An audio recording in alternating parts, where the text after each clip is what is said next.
2월 4일 연중 제4주간 금요일 본기도.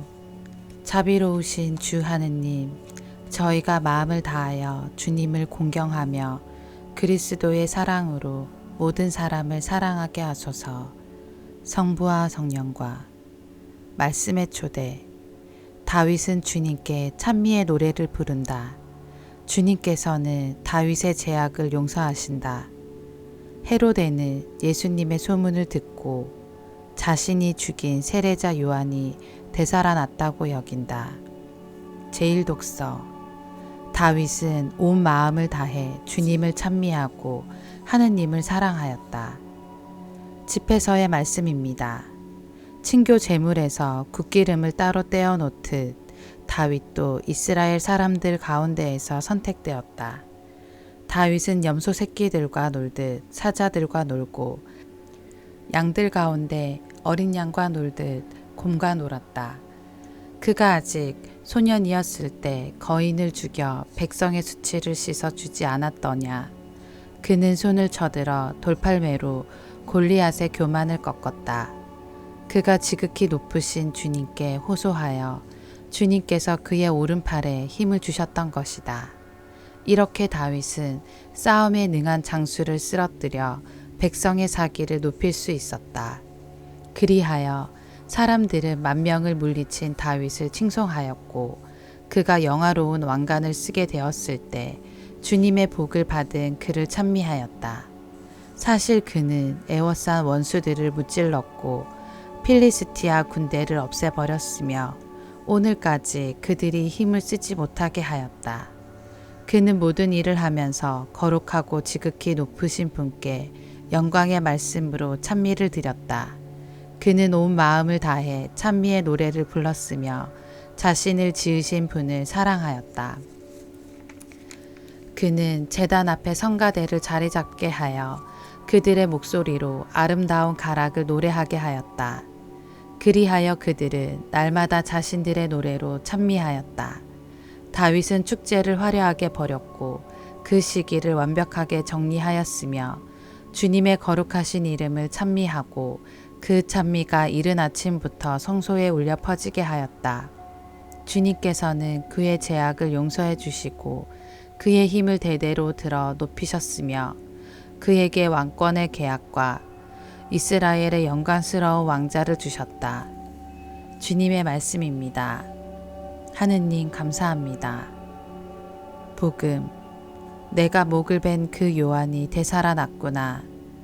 마르코가 전한 거룩한 복음입니다. 그때의 예수님의 이름이 널리 알려져 마침내 헤로데 임금도 소문을 듣게 되었다. 사람들은 세례자 요한이 죽은 이들 가운데에서 되살아난 것이다. 그러니 그에게서 그런 기적의 힘이 일어나지 하고 말하였다.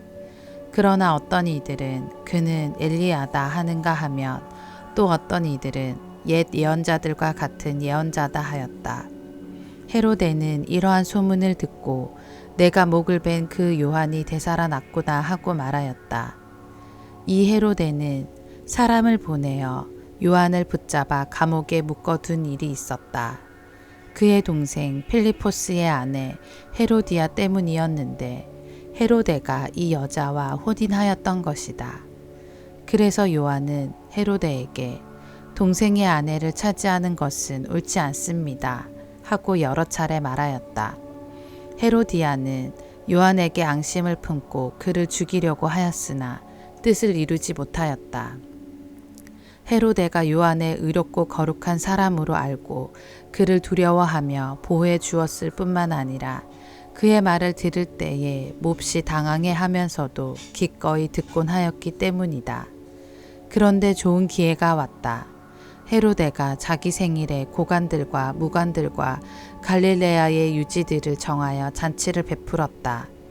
그 자리에 헤로디아의 딸이 들어가 춤을 추어 헤로데와 그의 손님들을 즐겁게 하였다. 그래서 임금은 그 소녀에게 무엇이든 원하는 것을 나에게 청하여라, 너에게 주겠다 하고 말할 뿐만 아니라 내가 청하는 것은 무엇이든 내 왕국의 절반이라도 너에게 주겠다 하고 굳게 맹세까지 하였다. 소녀가 나가서 자기 어머니에게 무엇을 청할까요 하자 그 여자는 세례자 요한의 머리를 요구하거라 하고 일렀다. 소녀는 곧 서둘러 임금에게 가서 당장 세례자 요한의 머리를 쟁반에 담아 저에게 주시기를 바랍니다 하고 청하였다. 임금은 몹시 괴로웠지만 맹세까지 하였고 또 손님들 앞이라 그의 청을 물리치고 싶지 않았다. 그래서 임금은 곧 경비병을 보내며 요한의 머리를 가져오라고 명령하였다. 경비병이 물러가 감옥에서 요한의 목을 베어 머리를 쟁반에 담아다가 소녀에게 주자 소녀는 그것을 자기 어머니에게 주었다. 그 뒤에 요한의 제자들이 소문을 듣고 가서 그의 주검을 거두어 무덤에 모셨다.